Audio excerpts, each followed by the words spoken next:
Welcome to another cyber awareness moment. This is Ernesto Verdugo.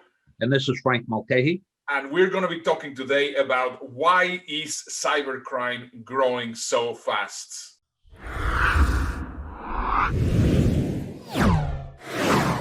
Why is cybercrime growing so fast?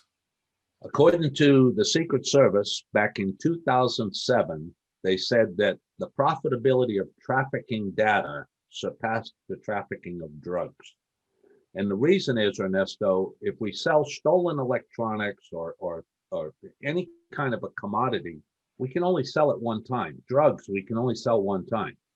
But when the crook gets our data, they can sell it multiple times to multiple people worldwide. It keeps on going with no expiration date. That's insane. And where do these people learn to become cyber crooks?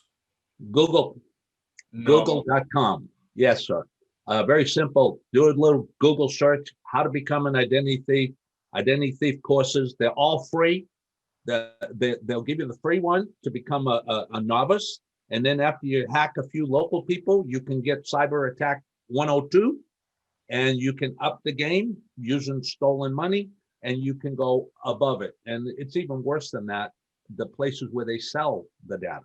So I can guarantee that right now during the COVID pandemic, I mean, this has been a huge business for people. 75% spike in identity theft occurrence the first 30 days after COVID back in March of 2020. 75%. Oh my God, that's insane. So how can we protect ourselves? It's all about cybersecurity awareness. And you know, we look at the 75% spike. If we really stop and think about it, you know, March 12th, 2020, everything changed. Everything changed.